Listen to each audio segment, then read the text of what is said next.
Good afternoon. For the day 4 session. I also welcome sir for this session. I request Dr. Pacific DB coordinator, Dr. Dadbor sir. Over to you, sir. Thank you, Naim. Good afternoon, sir. Good afternoon, please. I'm very much honored to introduce today's speaker, Dr. G.R. Dhadgodar. Dr. G.R. Dhadgodar is a professor at IIT Madras since 2002. He has completed a doctoral degree from IIT Bombay with specialization in geotechnical engineering. He has obtained MTech degree in geotechnical engineering from IIT Bombay in 1995. He has 18 years of experience in research and teaching. He has guided around 17 PhD students, 7 MS students, and 20 MTech students so far, and is presently guiding 9 PhD students and 1 MS students. 17 PhD students is a huge, sir. He has published 59 papers in international journals and 42 papers in national journals, and he has presented more than 120 papers in proceedings of conferences. He has written 1 book and 2 monograms. He is very active in continuing education programs and delivers lectures and motivational talks to students and academicians and even working professionals across the country. His research areas are geotechnical, earthquake engineering, seismic soil structure interaction, analysis of rain-induced slope stability, seismic microzoning of urban areas, analysis and design of pile raft foundation systems, performance-based earthquake geotechnics, landslide hazards and risk analysis. He is also the member of our Civil Engineering Department Advisory Board. I welcome you, sir, with this on your session on sustainable practices for high-rise building foundation analysis and design, a few case studies. Thank you, sir. Thank you for accepting our invitation. Thank you for joining. Over to you, sir. Yeah, thank you, please. Thank you.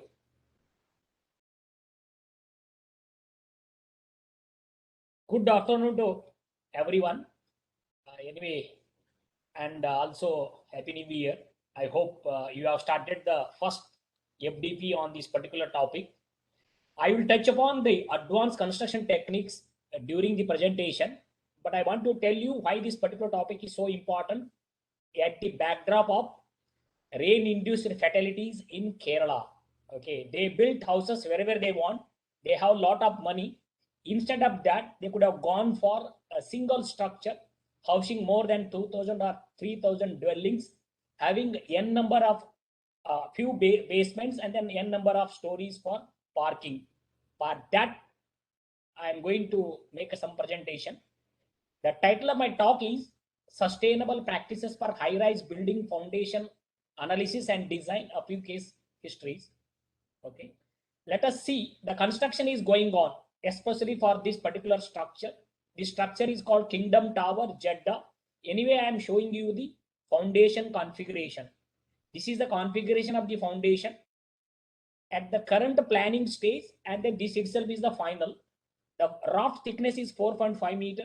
You must not have heard this much thickness, even though we have used the raft foundation for nuclear reactor constructions in IJKR Kalpakam, 60 km down south of Chennai. There it was 3.75 meter thick raft. It is basically housing 2 nuclear reactor containment structures and then some auxiliary structures, but it is on simply raft foundation. Here it is on the combined file raft foundation. It is one of the configurations. This is what they have used. Construction is going on since 2013. It is not yet completed. After completion, this is going to become the highest high-rise building in the world. The height is 1008 meter. Actually, it is 1008 meter. Here you see the different colors. These are the piles, 45 meter long, 1.5 meter diameter, even 65. These are another color, 65 meter long, and then similarly 85, and then the piles 105. Piles 85 meter long and then 105 meter long or 1.8 meter diameter. Just you can think of in India, let us assume you have advanced construction techniques. As part of construction techniques, it is your duty to load test the pile. Let us assume I have a pile of 1.8 meter diameter and 105 meter long. In India, it is not possible to load test. Load test basically pile head load versus pile head displacement or settlement, whatever you can call. Okay, just you can think of where they are, where we are with regard to the construction technique. Basically, nowadays you are talking a lot in automation. Basically, we have brought in automation in construction. Apart from bringing in advanced construction techniques, nowadays many people are instrumenting during construction. They literally monitor the progress of the construction. They're going to monitor the settlement, especially civil engineering structures means settlement will be there. Then settlement we are predicting using some numerical tool such as finite element. Literally you will be knowing in your design office as and when 10 stories are constructed in paper, you will be literally knowing how much material has been used on that particular site. Then you will be knowing the predicted settlement during actual construction. If you are monitoring all those things, you can compare them. Okay, you can compare, then you have to go ahead and decide if at all anything wrong is there. This type of comparison is called as observational method. That means you have to learn on job. You don't have to learn everything before actual construction. During construction you can modify. If you underestimated all the loads, and then you have to curtail at 110 story, otherwise you can go ahead with 120 as you have planned initially. Afterwards you can go for maybe another 1 or 2 stories in case you want to build on the same foundation. This is what is the advances in the construction techniques. Let us see. These are my research areas. Already our friend has told.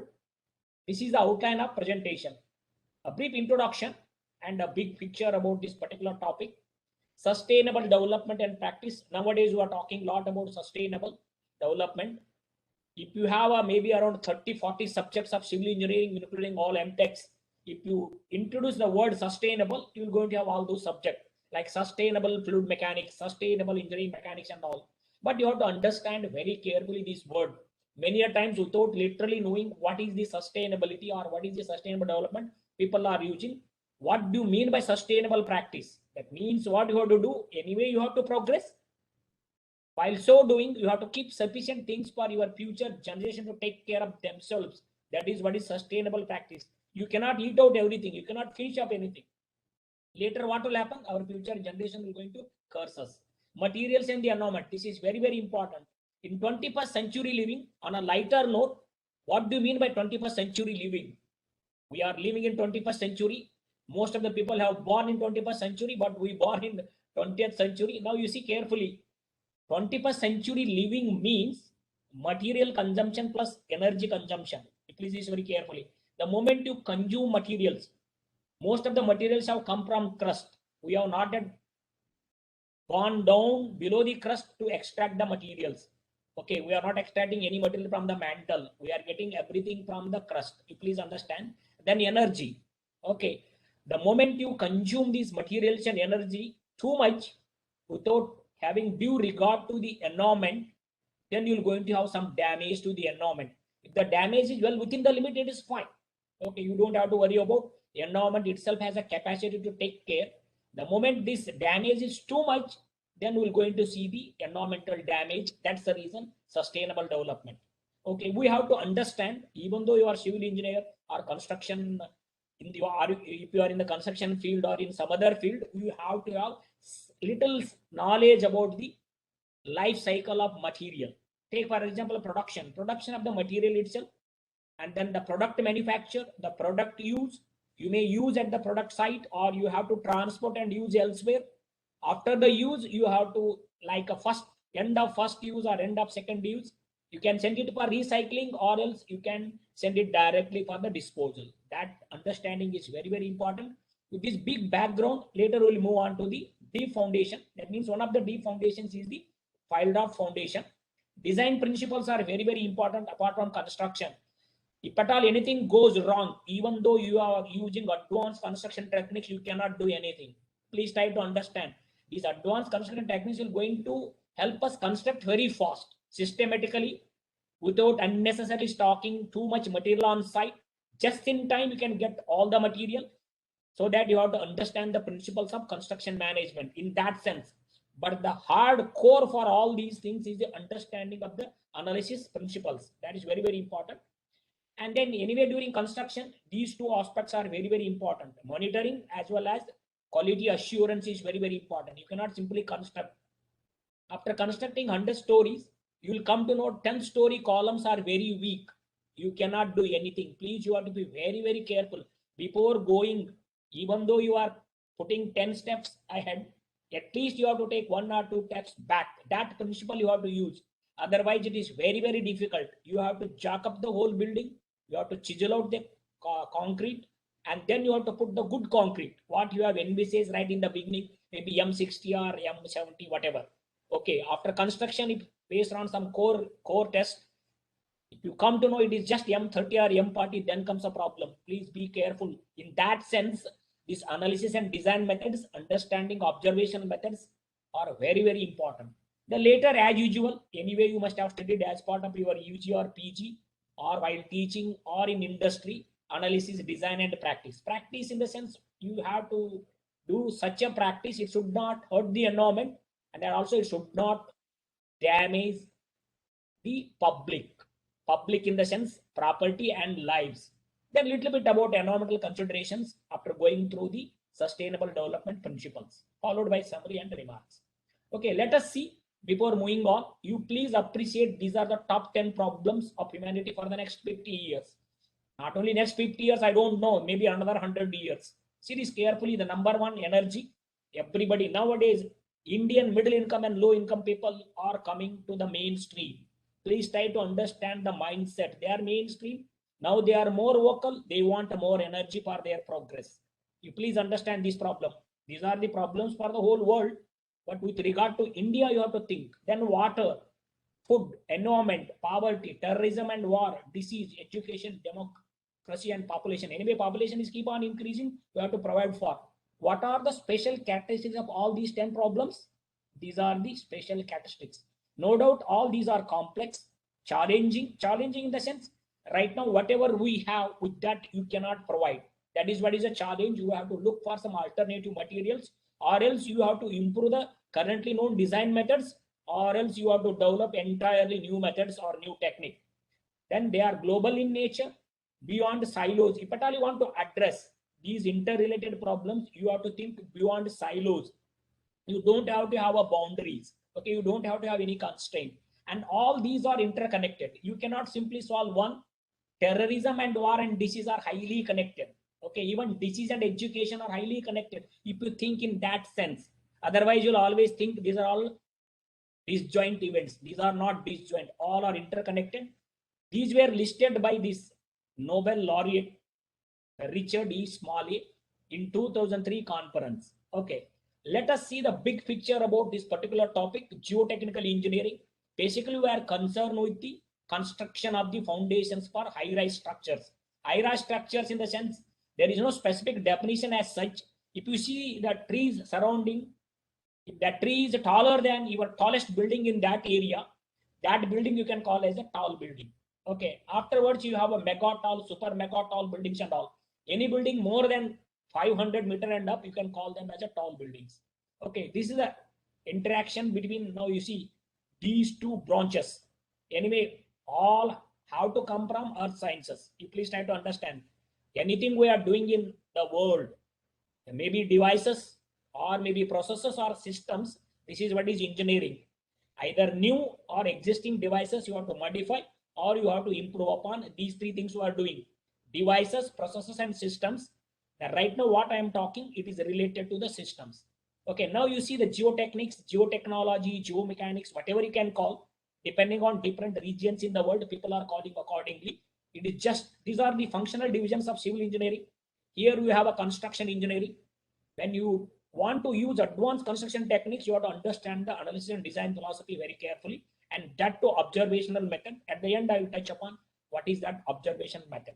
Now you have to understand a little bit about engineering geology. When you talk about the large diameter pile and long leg, simply by drilling one borehole here and there, you cannot idealize the ground profile. Please try to understand. Okay, if the ground is perfectly all right, you don't have to go for even drilling. Simply you have to go for some open excavation. Based on that, you can idealize your subsurface profile, get few parameters for the file design as well as the shallow foundation design, and then you can go ahead and construct your structure. Okay, but whenever right now we have utilized all those sites, only hopeless sites are left out. Still, we want development. We want to provide housing for many people. In that case, you have to utilize those areas. In those cases, you have to go for proper soil exploration program. Okay, let us see foundation engineering. That's what I told. Engineering is an activity concerned with the creation of new systems, new processes, new devices. With regard to foundation engineering, basically it applies geology, soil mechanics, rock mechanics, and structural engineering. You please see this very carefully. You have to understand the structural engineering principles in order to design your foundation for structural considerations. Foundation design means geotechnical design plus structural design. To the design and construction of foundations for civil engineering and other. If at all you put under civil engineering constructions, all are coming under civil. Other than that, other structures will going to come. Take for example, antenna structures. Nowadays you are talking a lot about Chandrayaan 3. Okay, you have to do some test, right? For that reason, you have to have antennas and then all those things you have to have it. Even design a foundation for antenna structures coming under other structures. Like that, you have a number of examples. Then what is the role of foundation engineer? You have to be very, very careful. The role is very simple, but you have to understand the foundation engineering activity is not only science, it is also an art. Okay, to that extent, you have to understand the role of foundation engineer. The foundation engineer must be able to predict the performance or response of the foundation soil or rock. This is very, very important. After application of the structural load on the soil or rock, how my soil or rock is going to respond, whether it is going to dissatisfy the requirements. Take for example, strength requirement. That is what is the ultimate strength. Another one is the displacement. That is what is the serviceability. Bearing capacity and settlement analysis you have done. Those will come under those two criteria. Okay, what are the problem categories in geotechnical engineering, especially for the young teachers and then young engineers who are there in the field, just entered the field? Classification is very, very important. To that extent, you have to study the methods of analysis. Take for example, steady state problem. That means equilibrium problems. F is equal to Kx time. Okay, F is equal to Kx time. Basically, if you are not considering wind loading or earthquake loading, this problem is just F is equal to Kx, but you have to understand how to get the K and how to get the F. Once you know K and F, this is simple algebraic equation you can solve for X. Then from the X, you can get rest of the things. Then later you have to check for some design. Stress deformation analysis for foundations, slopes, banks, tunnels, and other structures. Steady state fluid flow. Let us assume you have a steady state. That is the Laplace equation you are analyzing.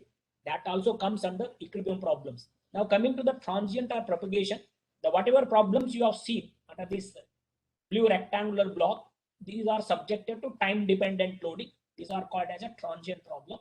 Then viscoelastic analysis. Okay, and then consolidation. These are all coming under transient. Again, transient fluid flow and dispersion, maybe contaminant transport and all. If you talk about simple wave propagation, okay, you can just see carefully. PD, partial differential equations are classified into 3 types. All the 3 types are there here. You please try to see here. Laplace equation is there, and then your consolidation. That is what is your parabolic. Then hyperbolic is wave propagation. In order to know the natural frequencies of your foundation or structures, for that matter, any mechanical system which is having mass and stiffness, it is capable of vibration. In case you want to know the natural frequencies and the corresponding modes, you have to set that problem in the eigenvalue mode. Then you have to analyze that. Okay, main types we have 2 as far as foundations are concerned. One is shallow and deep. These shallow foundations are also called as spread footings. They include pads, strip footings, and raft. Please concentrate more on raft. This is what I highlighted with the blue color. Okay, let us see this flowchart for foundation analysis and design and construction. Of course, analysis and design you cannot give in this particular flowchart, but how are you going to proceed to the construction stage? Whatever you are doing in the construction, you may use advanced construction practices or whatever equipment and all, fine, but you have to ensure that the quality should be there, because nowadays you are talking about only high-rise structures. Okay, whatever bottom floors and or columns and all, they should not have a weak material. That's the reason. Basically, how we're going to start with? First of all, we're going to get the structural information and then expected loading conditions at the foundation level. This will be given by the structural engineer. Then what you have to do as a geotechnical engineer, you have to go for subsurface exploration and idealization of the ground conditions. Depending on the loading and then loading locations on the proposed area, you have a soil report and then also you have a ground condition. Then you decide depending on the requirement or design checks, whether shallow foundation is okay or deep foundation. If shallow foundation is okay, at least you have to do these two, bearing capacity analysis and settlement.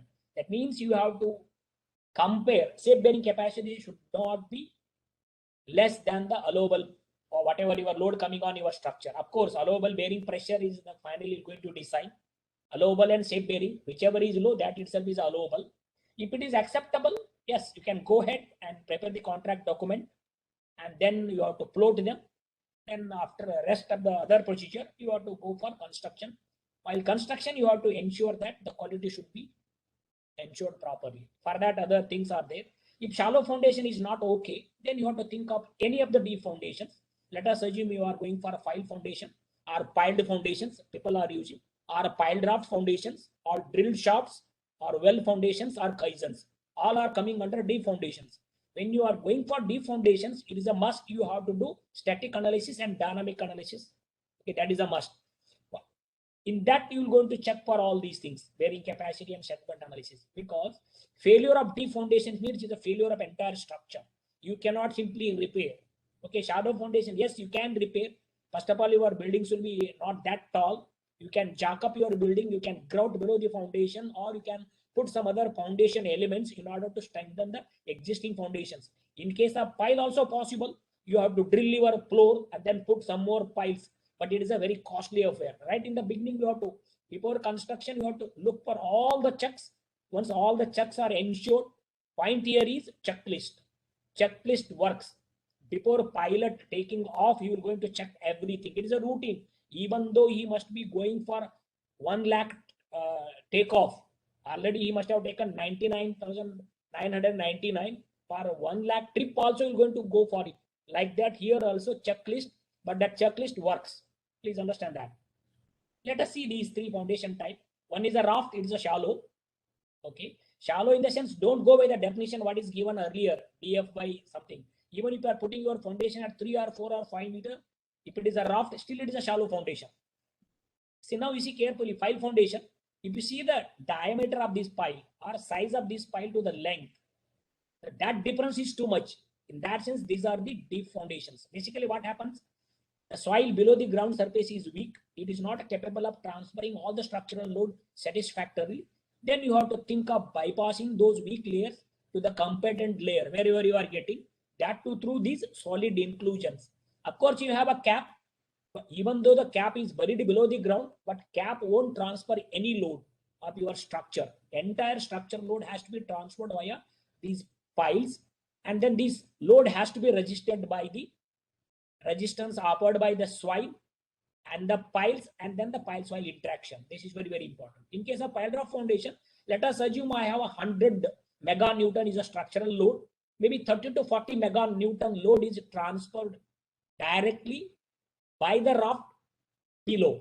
That means there is a pressure. Because of that load transfer, there is a pressure acting on the raft bottom. Of course, that is a settlement. Of course, it is a function of settlement. Then remaining load, whatever 40 to whatever 60 or 70% of that 100 mega Newton will be taken care by your pile. Any problem, please? Okay. Let us see this particular statement before moving into our presentation. Pile raft foundations are increasingly being recognized as economical and effective foundation systems for high-rise building. First of all, these are the requirement. Why one has to go for this particular type of foundations? They are economical. This I will prove later. Then why they are effective? Effective in the sense it has to satisfy the design requirement. While satisfying the design requirement, it is economical also. That's the reason nowadays we are going for high-rise buildings. Okay, let us see this simple example. Okay, this is a pile supported 15-story structure. Here I have identified level 1, 2, 3, 4. Just you have the different cross section for the columns. Then here I have a foundation or putting our cap. 16 piles, 4 by 4. Diameter is 1.2 meter. As a parametric study, they have considered different lengths. For which combination of length and diameter is going to satisfy the design requirement, that you have to choose. Then you have to finalize the design and then go ahead and construct. That's all you have to do it. This is what is usually we use finite element for complicated structures. This is what is the selected pile structure interaction. This is a pile. This is what is a near field, and this is the interface. Interface basically contact between the soil and the pile. It is a near, it is a far field you have to use in finite element, especially using abacus. This is what is the file configuration, and also they have numbered. This is subjected to some earthquake input ground motion. Let us assume this building will going to be constructed in the North India or Northeast. Anyway, you have to analyze, even though it's a 15-story, you have to analyze for earthquake loading. Then this is a selected finite element model. This is what we have selected. These are the element designations in the abacus. Then you have to run, then you have to get the result. That's all you have to do it. When you want to solve this type of problem subjected to earthquake loading, analytically possible, you will going to take years together to get the solution.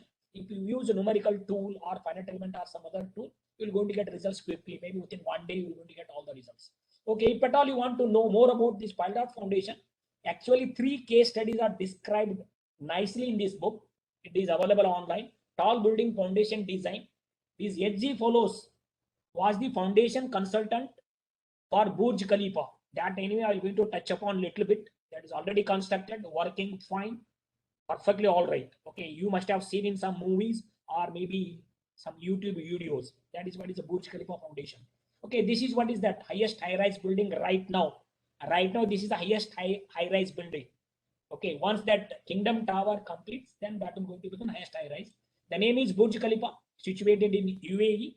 This is what is just before finishing. This is how it was looking. The height is more than 828 meter. 828 meter. Now I want to tell you the importance of finite element and the load test. Load test anyway must. Depending on the number of piles you are going to cast at the site, certain number have to be tested. Maybe 1 or 2 should be tested till failure. You should know the ultimate load. This is what is the foundation configuration of the Burj Khalifa. Whatever building you have seen, you can just see. At a certain height, they curtailed. You just see, in order to tackle the wind load. Now, whatever you are seeing, no, the circular dots, these are the piles, different diameter, different length. Actually, the load test data was presented by Burj and Ibrahim. They are the engineers working in either consulting firm in UAE. The maximum load, single file, 60 mega Newton, and then maximum movement is 22 mm. See, 2.2 centimeter. Right, even now also you cannot test this much.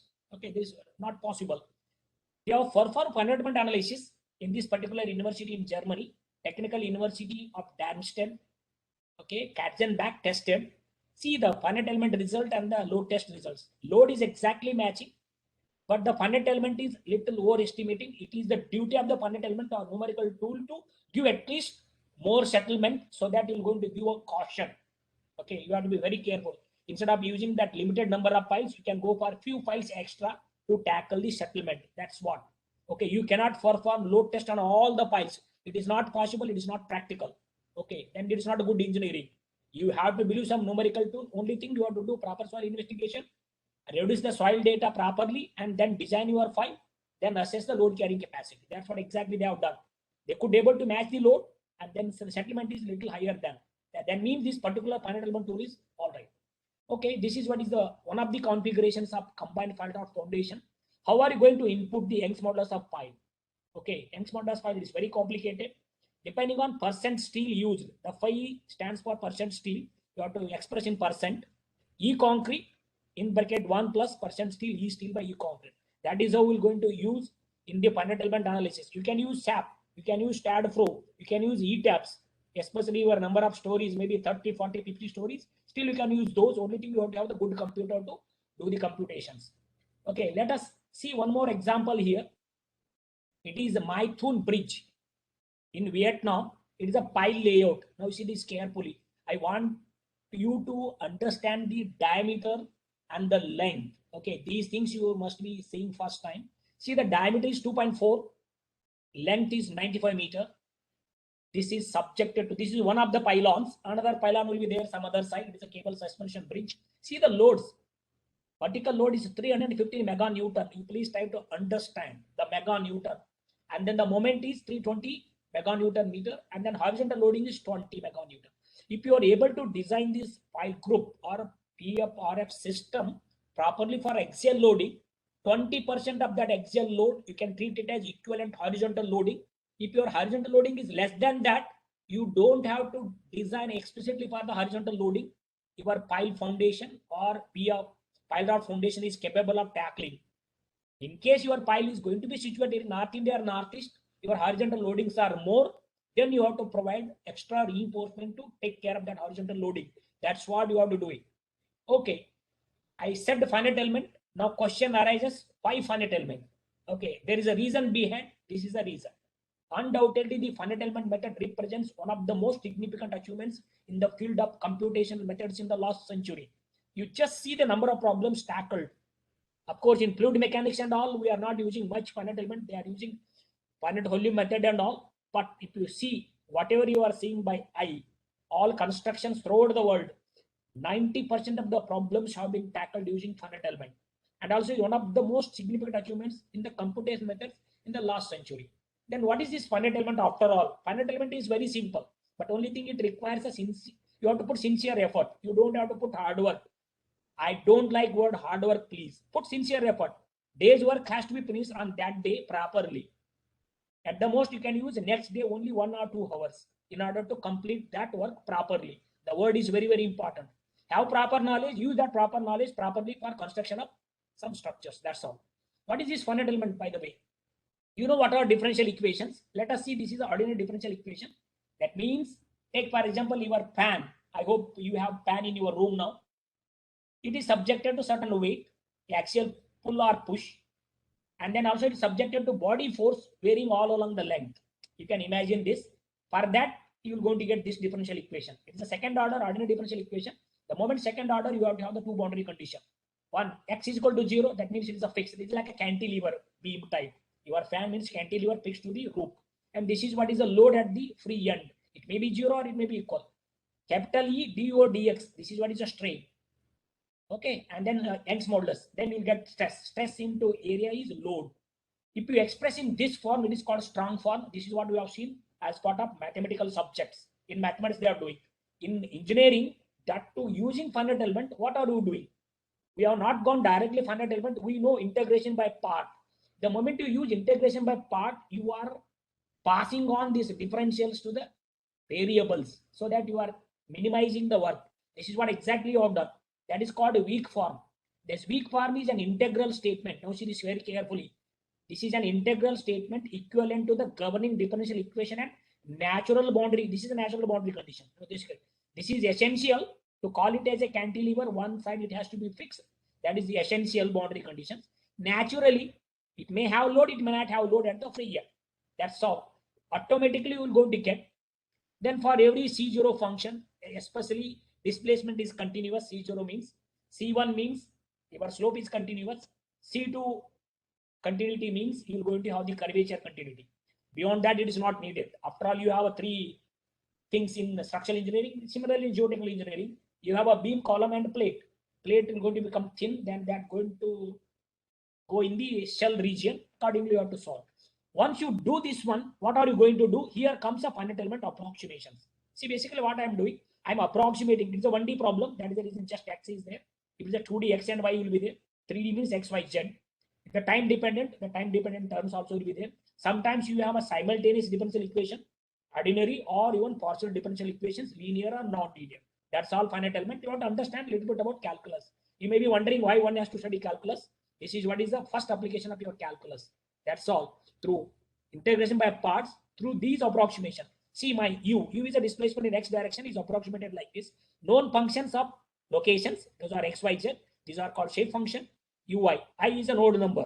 Okay, you can have 2 nodes, 3 noded element, 4 noded element, accordingly the linear, non-linear, and then cubic element. Similarly, we're going to consider one weight function here. That only we're going to multiply, then we're going to integrate, then we're going to make a substitutions. You can put them in matrix form. U is equal to nu, w is equal to nw.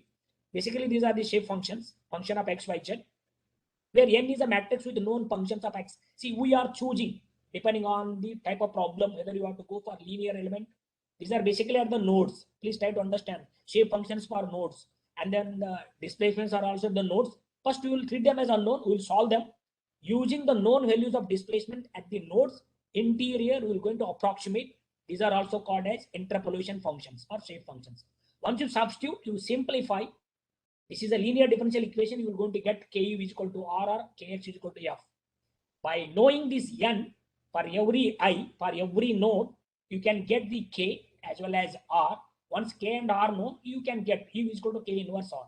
You can use your cost elimination or cost idle, some iterative techniques and all, you can do it. This is what. For 2D and 3D, the same integration by parts, 1D, that's called. Then 2D and 3D, it is the Green-Gauss theorem. Anyway, it is just application of vector calculus. That's all you have done. Don't worry, finite element is little tough and all. It requires a patience and then sincere effort. You have already seen in linear elasticity, U means UVW. This is what is bold. The relation between displacement and strain is through this partial of UVW. Accordingly, we're going to get 3 displacement, 6 strains, similarly 6 stresses, then 3 body forces. In geotech, we have only one, which is acting towards gravity. The relating body force and stresses via equilibrium equations. Okay, this is stress tensor. Okay, you can take equilibrium equation. The relating stress and strain via this D. 1D, it is a capital E. 2D and 3D, it is a constitutive matrix. Sigma is equal to D epsilon. That is what you have to do it. You have seen already this. That's the reason I have given big picture for simple 1D problem. Let us see, I have a 3D problem, whatever problem. For small variation in U, similarly, delta epsilon is equal to del delta U. Now you see, this is the internal energy, that is the strain energy. This is the work done by the external forces. Traction, body force, and then in case you have a point load acting in XYZ direction, PX, UX, PY, or UI, you can say. Usually UVW stands for displacement in X, Y, and G direction. You simply introduce all these approximations. Now you see carefully here all these approximations. If you reduce, you're going to get F is equal to Kx. K is equal to integral beta transpose dB dV. You have already seen. Now, whatever you have got, capital K is equal to integral. There is a volume integral for 3D. B transpose dB dV. dV means dx, dy, dz. That's all you want to do it. Depending on 2D, 3D. Dynamics means some extra terms will going to come. Again, dynamics is there, means you will going to have the damping. You have already seen that expression, mx double dot cx dot plus kx of t is equal to minus ground acceleration mass times. Okay, mass times the ground acceleration in case of earthquake analysis. Otherwise, just a dynamic loading, f of t. The f of t may be machine loading or impact loading or whatever type of loading. That problem also you can set like this. Accordingly, you're going to get the algebraic equation. Basically, finite element means you're going to act on differential equation. Using calculus, you're going to reduce the corresponding equation into corresponding linear algebraic or non-linear algebraic or coupled system of equations. Then you can solve for it. That's what we have done in numerical analysis course. Okay, basically the 3 steps are involved. One is divide whole into parts. That is what is a finite element mesh. Accordingly, 1D, 2D, or 3D. Then you have to set up the problem over typical element like FE, KE, DE. That means nodal degrees of freedom, element stiffness matrix, element load vector. This you have to do. Depending on the nodal connectivity, you can use the connectivity. Then you have to assemble and then you have to obtain the solution. Basically, you are going to get the solutions only primary variables. Those are the displacements. Each of the nodes. Accordingly, 1D means U will be there, 2D means UV will be there, 3D means UV will be there for each of the nodes. Using UVW, you can use UI is equal to NI UI. Similarly, VI is equal to NI VI. WI is equal to NI WI. I want to whatever number of nodes. If at all you want to know value of this UVW at any point, that is you have to interpolate. Only at the nodal level you are getting. That is the reason it is a finite number of degrees of freedom will be there. Accordingly, finite element will be there. In that sense, it is a finite. If you increase the number of nodes and elements, you're going to go towards the so-called exact answer. This is a big picture about finite element. I want to create something like this in the field. You can do physical modeling in your lab. You can go for 1G or even set up a small test. But only thing during construction, you can verify. If need arises, you have to rerun or you have to redo the physical modeling, get the result, and then do something. Or else you can use numerical modeling like finite element. But finite element requires constitutive models. Sometimes for complicated structures like this. Now you see high-rise buildings are there in a city. In between the city, the metro tunnel is running. When you are using this tunnel using high-speed trains, then you see what will happen. Vibrations will be transferred through the piles and through your structure. And let us assume you have complicated operations or very wonderful operations here in this building. You have to be very careful. You have to isolate. All these things you need to know. That's it. Once you have a complete understanding about these particular aspects, you can do better job. But only thing, these constitutive models require some parameters. Those parameters have to be evaluated by the element test. That anyway you have to do in the lab. Depending on what type of constitutive model you are using, accordingly the number of parameters will be there. You have to devise the experimental facility and use them. Use the finite element, any code or any program or software you can design. During design, you have to monitor, and then you have to do some modification to your numerical modeling. You must not have model loading properly, or else your construction process, you have stated the construction has to go for more than 24 months, depending on the nature of your soil. You cannot construct very fast. Anything very fast, it will going to end very fast. Please understand this very carefully. Even in engineering, if the ground is very hard, there are no water content, soil is good, you can go ahead, you can finish in one day. Otherwise, it's going to take time. Soil is going to be exactly like a human being. Okay. Then a little bit about the concise learning method, especially for teaching. In case you want to learn on your own, you have to follow this. Let us see, you have to, first of all, before studying anything, let us assume I want to construct the earth dam. You know why you are going for it, earth dam. Just storage of water, or that water has to be used during drought, or it may be used to supply water to city and all, or irrigation purpose. That means you have a background and historical note why you are going for it. Afterwards, you have to have idea and concept. How are you going to construct? Idea and concept is very, very important. That means physically you are going to see everything, physical. And then you have to have the principles. Okay. Principles, why you need to know the principle? Let us assume you are going to use only steady state seepage analysis, you want to do it. Then you have to understand the analysis of Laplace equation. Now, what is the principle used? Laplace equation is a theory. All differential equations, what you are going to see in physics or in engineering, for that matter, any field, all are theories. Theories in the sense, there may be 90% okay. As far as practice is concerned, maybe plus or minus 10% error will be there. Without making approximations and simplifications, you cannot derive any differential equation. While so doing, you have to follow certain principles. If you talk about dynamic equations of equilibrium, mx double dot cx dot plus kx is equal to f of t, means Newton's second law has been used inside. Without that, you cannot derive. Setting the Newton's second law of motion only, you have got that equation. That is a theory. Okay, your structure subjected to some earthquake loading, wind loading, you can apply load accordingly and analyze. In case of earth dam, your principle is V is equal to Ki. What is that? V is equal to Ki, Darcy law. Okay, if you are not able to develop theory means it has to be verified by experimentation. Then only it is a theory. At least 90% okay means fine. Otherwise, it is just a hypothesis.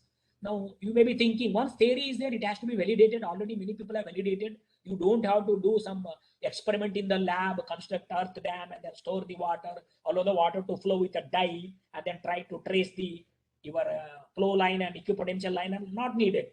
You may be thinking, why are you doing all? Now you can put any subject here. You can think of analysis of foundation, or design of foundation, or analysis of high-rise structures. Okay, you can put anything, analysis of any machine part, analysis of aircraft, analysis of anything. You have to go in this loop. You may be thinking, why are you doing? You are doing all this for society. Right now, we may be doing for ourselves. Rest of our work is belongs to society. While so doing, you have to practice with ethics. That means in case you don't know, you work with team or in a team so that you can produce the best result. Then go ahead and construct. That is the reason practice ethics. Nowadays, this is a subject in engineering. Earlier, it was not there. 25 years back, it was not there. It is understood that you have proper ethics. And people don't have, then people have forced us. Let us see basically what happened. It is basically theory, means it is coming from a mathematical modeling. How are you using mathematical modeling? A simple flowchart. Physical problem, you have to think of whatever physical problem. First of all, you have to identify the important variables. Variables in the sense, some are dependent, some are independent. Then you have to make reasonable assumptions and approximations. It is a must. Without that, you cannot. And then apply relevant physical laws. Physical laws are must. Any differential equation means, please see, I want to tell you, beginners, differential equation equal to continuity equation plus constitutive relation. This has to be there. V is equal to Ki in the previous slide. That is the constitutive relation. Here, stress strains are not there. Of course, we know stress strain relation. When you talk about stress strain problem, stress strain relation has been used in that only equation what I have shown earlier. Apply physical, and then you're going to get differential equation. Mostly you're going to get the partial differential equation. Your OD is a special case of PD. If a simple equation, that's what you already seen in our engineering mathematics course. Apply initial and boundary condition. Then try to invoke applicable solution techniques. If the solution techniques are very simple, then you'll go to get the solution. Otherwise, you have to go for numerical solution. There you can use some finite element, boundary element, finite difference, or whatever other methods you can use. But only thing, you have to check the solution at the backdrop of your physical problem. If it's not going to make any sense, then comes a problem. This differential equation is not governing the physical behavior. That means you have to modify. That means you have to release some assumptions and approximation. Then try to use the real applicable physical laws, and then you have to redevelop the governing differential equation, then solve for it. This is what you have done.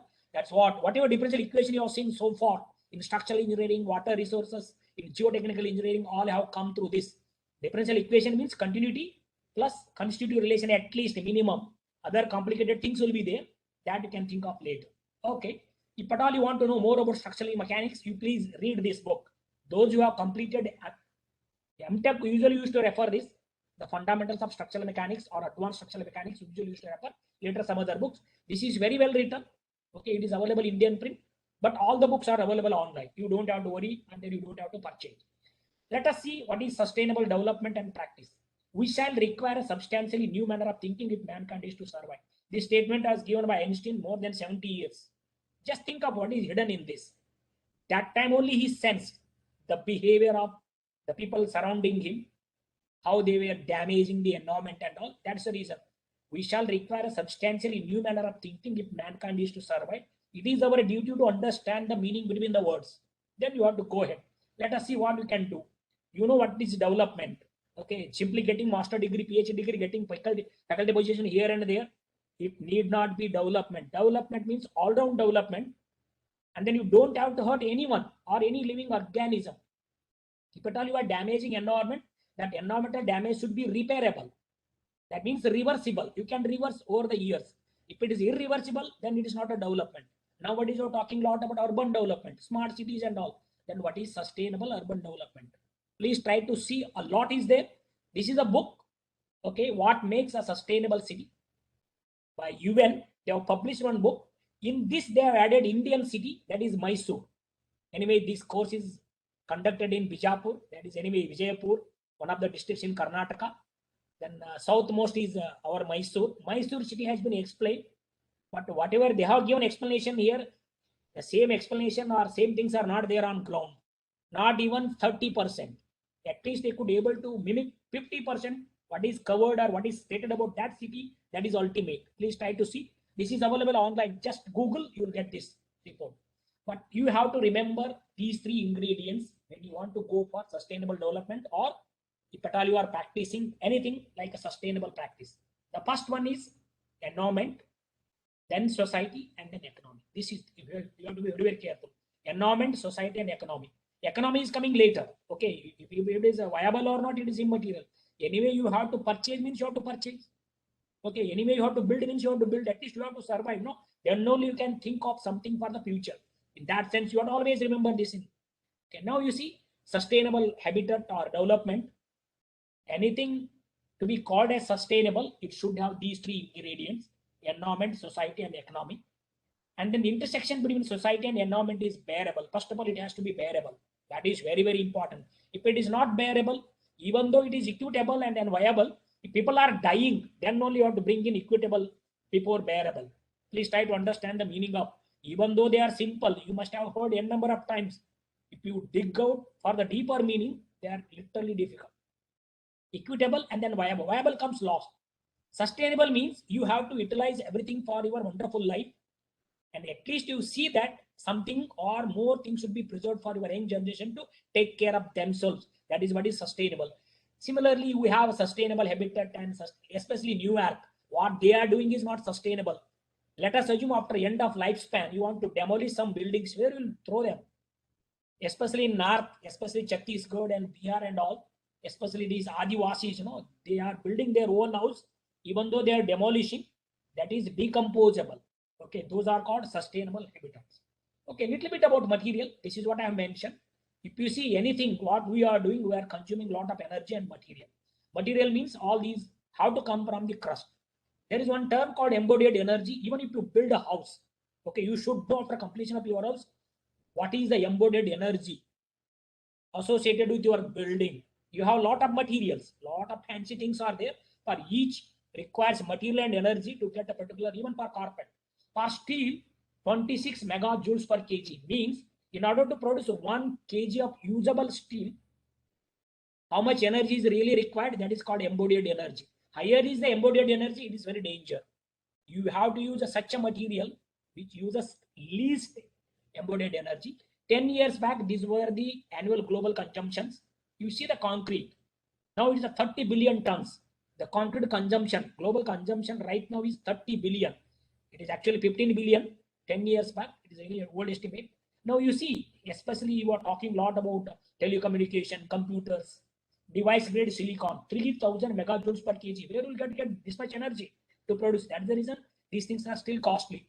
Hopefully by some new advancement, this value may reduce. Okay, a little bit about the life cycle. Now you can see this is the life cycle.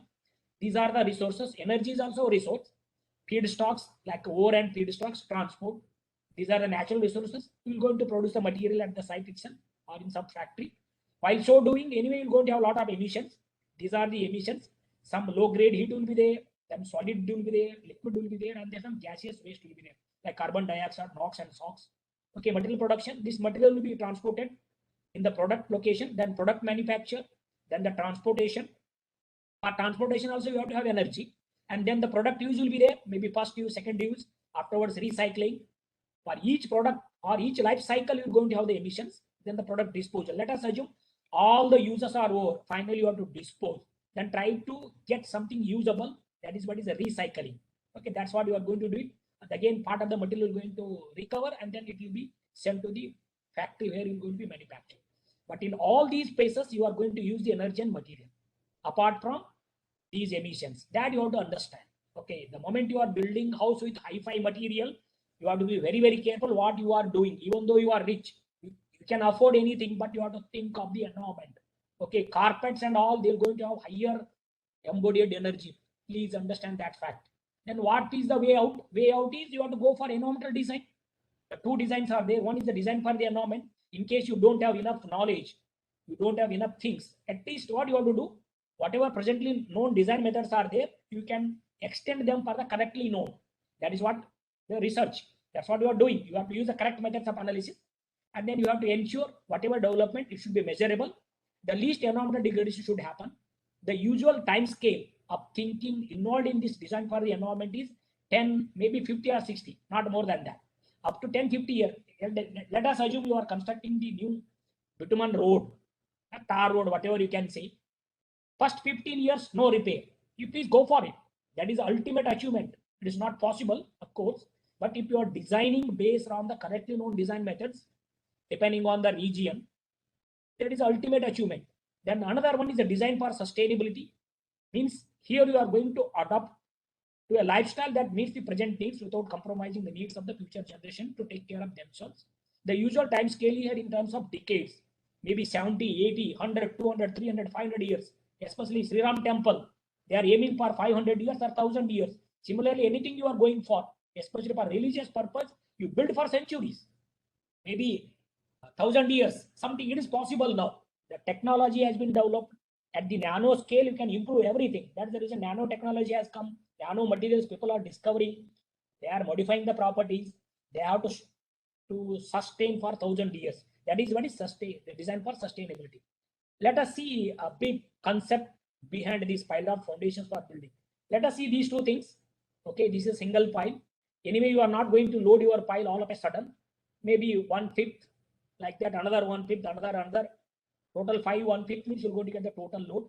The moment you apply 1/5 of the load, you're going to have this one isobar. Okay, isobar in the sense within this stress will be same. Okay, similarly, if you consider the group, now see basically what will happen, we have a closer spacing in the pile group. It's the ultimate load, whatever you can say. This is the isobar of a single pile, and this is the isobar of pile group. See the load, this may be more than 3 times a single load or maybe less than that. Now you see basically what will happen. The isobar of single piles or individual piles will go into overlap. Because of this, you're going to have the highly stressed zone. High stress means high strain means settlement. Thickness multiplied by strain. Let us assume you have 2-3 layers. You have to evaluate the strain in each of the layers, multiply by each of those heights, then you're going to get the settlement. That's the reason the settlement of pile group is much, much more, and the load carrying capacity, this QG is not equivalent to N times this Q. With the load carrying capacity of single pile because of this interaction. If you don't know how to evaluate this interaction zone, what you have to do, you have to put the larger spacing. That is fine. I don't know how to evaluate this interaction or highly stressed zone. the extent of highly stressed zone, what you have to do, increase the pile spacing. The moment you increase the pile spacing, it is as good as increasing the span. If you increase the span, what will happen to your beam size? Thickness will be more. Similarly, the cap thickness will be more. Simply increasing the spacing between the piles and then simply increasing the thickness of the cap, it will not going to serve the purpose. Anyway, you are increasing. Why not use this pile cap as the load transferring one of the elements? That is what is the concept. How this genesis of the pile raft concept has come because of this. No doubt you are increasing, and then also you are increasing the thickness of the cap. Then you are forcing the cap to transfer certain amount of the structural load directly below. That is what is the pile raft. Okay. That is now a little bit background. Recent years have seen major advances in understanding how pile foundations interact with soil. The lot of papers, if you see the number of papers published in pile foundations are very high. Recently, ground improvement. In the ground improvement, anything to add ground improvement. Nowadays, not good quality papers, but still number of papers in pile foundations are highest. This sentence is very, very important. You have already seen individual pile group, and then the spacing, closer spacing as well as larger spacing in order to avoid the interaction. The effectiveness of a foil, in particular, in respect of its stiffness, is generally reduced by the proximity of other piles. The moment you put the piles closer, the overall group stiffness is less than the n number of piles into stiffness of single file. This is what exactly happens. It is because of this highly stressed zone. Please understand this very carefully. Okay, we have recognized this fact. Then what is the way out? In recognition of this fact, the current trends are towards the use of less, more widely spaced files. That's what exactly we have done here. See this, understand. Still complexity is there in order to understand the soil structure interaction effect for reliable design. This is what exactly I have done. The use of less, more widely spaced files. While so doing, what I have done, the raft is allowed to significantly contribute to transfer the load directly to the soil. That means it has to transfer the load. When it is transferring the load, it has to have the stiffness. That means it will add to the both load contribution and the stiffness contribution. The stiffness of the pile raft stiffness also is going to add to the overall system stiffness, and also a part of the load will transport to the soil beneath. That's what happens. This is the definition. It is basically a composite construction that combines the bearing effect of both foundation elements, that means raft and piles, by taking into account interaction between the foundation elements and the subsoil. This is very, very important. Okay, you have to understand the soil structure interaction effect between the raft, piles, and the subsoil. Finally, all the loads, your structural load or load transferred via raft or piles, have to be taken by the subsoil. We don't know how that load will be taken by. That is what is the hidden secret. Almighty will be doing all those. It is not like that I know the behavior of soil and all. If anybody is asking how the torsion is taken care by the soil, how the moment is getting distributed, simply we know some mechanics. With the hope that it is working. Even in spite of knowing mechanics very well, things fail. Okay, you have to be very, very careful. But in order to do this reliable design, you have to understand these complex soil structure interaction effects. Okay, it is unavoidable. You have to understand. Okay, that's what is needed. Let us see why. First of all, Cprf. Already I have said these are effective form of foundation systems for tall buildings because raft is able to provide a reasonable measure of both stiffness and load resistance. You're going to add to the load resistance as well as you're going to provide certain stiffness to the overall stiffness of the PRF system. Okay, this is what is a schematic. Let us see. These may be column locations. These are the loads, vertical, horizontal moment loading. Maybe it is a ground floor. It is subjected to certain UDL. This is what is a raft. These are the piles arranged in number of columns and rows. Okay, now UK stands for characteristic. Anyway, Europe and America, they are using limit state design. For pile foundation or shallow foundation, still you are using working stress method. That is what is the problem here. Now you see this sigma, that is what is the pressure. Okay, with raft pressure cells, you can estimate this. Okay, then you will come to know how much load has to be transferred through raft. And of course, it is again function of settlement. Everything is a function of settlement. The load is coming, like F, you can say load coming from the structure, and then resistance offered by the raft, pile, and soil. That is what is a resistance. This resistance is supposed to be more than your load applied. Load is also characteristic. Resistance is also characteristic. I hope you know what are these. Okay, now you see what is the design philosophy. By the way, design philosophy is simply load versus settlement curve. That's all. Which curve you have to choose, left to you. Let us see here zeroth curve. It is just a raft only. If you are having a design load this much, you're going to cross the allowable settlement. If you are using only Raft, that is the reason Raft will going to settle excessively. If you are using only pile, conventional pile foundation design, conventional in the sense you are going to use a large factor of safety for the piles. That is the reason you're going to get the load settlement curve something like this, having higher stiffness. Now you see your design load, the pile settlement is very unnecessary. You put lot of piles, n number of piles below the ground. They won't serve any purpose. Just see your design load is this much, but your allowable settlement is here. But whatever settlement you have got is this much, not even 1/2. It means what you have to do. Let us see. Successfully you have to improve. Raft with pile design for conventional. That means what you are doing. Sorry, here lower factor of safety. This is conventional. It is a lower. You will going to use lower, maybe 1.75 or 2, something like that, rather than 2.5. But in the third case, what do I do? Usually this one you will use the third load settlement curve according to different design philosophy. This is what is used as a design philosophy in case of pile Raft foundation. See here, Raft with piles designed for lower factor of safety. This one, and then third one, Raft with piles designed for full utilization. That means you are using factor of safety 1. Whatever pile load you are getting, ultimate pile load you are getting, that only you are using. You are not going to reduce. In this case, you are reduced. Again, you are reduced. Much you are reduced. That is the reason it's more stiffer. This is what usually you use. That means piles have been fully utilized. The Raft is underutilized. In case because of some accidental extra loading, that time Raft stiffness will come into play. That is how we're going to bring in the safety in the system. This is what is the design philosophy. Please understand. You have to get this. That's all. But it is not that easy to get. In the lab, you can get for scale down models, but at least you have to be here. Or else if you are smart enough, if you know the ground profile very well, your properties are perfectly all right, whatever design parameters, at least you have to be here, maybe 1/10 of this line. Okay, that is what you have to go for it. Okay, the pile resistance fully mobilized, Raft elastic. Otherwise, you have to stick to this piles plus Raft elastic. That's what you have to do. Okay. Okay. Now we'll see the analysis and design practice followed by some case history examples. Let us see. This is what I have said already. It is a total load, maybe n number of stories, whatever type of building you can have it, but you have to have the certain understanding about the topography, the area in which you are going to construct that. That is very important accordingly. You just imagine the Burj Khalifa, why they have curtailed at certain height. There is a point in that. Okay. Now you have already seen this. Now you can see here sigma. Another important thing, because of anyway you have a sigma 3 and then you have sigma 1 and sigma 3, k times sigma 1, that is what is your sigma 3. That is how we're going to get the shaft resistance for usual file construction. Because of this extra stress through this Raft, your sigma 3 is much more than the usual. That's what you are usually using in the file foundation. Because of this extra sigma 3 developed due to the sigma, that will add to the extra load carrying capacity through this shaft, and bearing anyway it is the same. Please try to understand. This is what is the one of the benefits of going for a pile Raft foundation. That means we are forcing the soil to act like a solid inclusion because of the pile Raft foundation concept. Let us see how many interactions are possible. Strictly speaking, 6 interactions are possible. The 2 are not that important. These 4 are very important.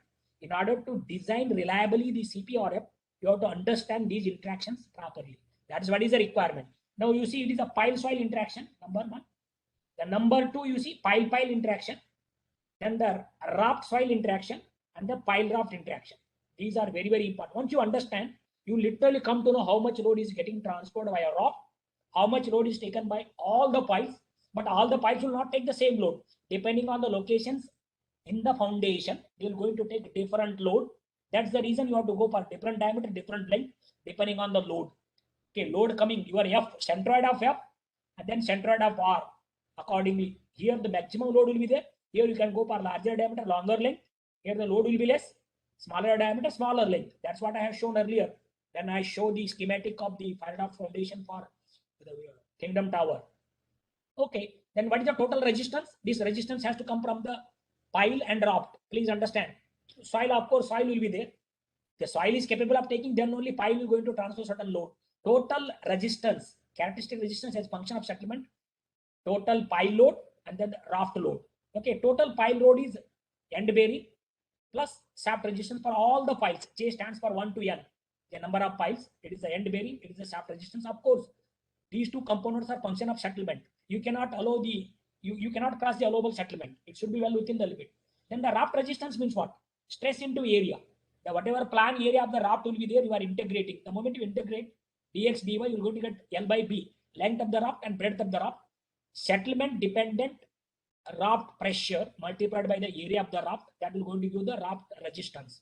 Okay, and the remaining has to be taken by this. These are all characteristics. Please try to understand that F is also characteristic. There is no factor of safety business here. Okay, then how are you going to assess the bearing behavior of this particular raft? That is by this definition. This is a ratio between the total load taken by the pile and then the total load of the PRF system. Sorry, resistance. Don't use the word load here, resistance. Resistance or whatever resistance offered by the piles, then total resistance offered by the combined pile of substation, that is alpha Cprf. If the piles are taking all the load, it is just a pile foundation. Please try to understand. These two are equal means this is 1. That means entire structural load is taken care by the pile, means it is a pile foundation. If this pile foundation load is 0, then it is a shallow foundation, that is a raft foundation. In between, you have to play with this. Maybe around 0.5, you have to play with this.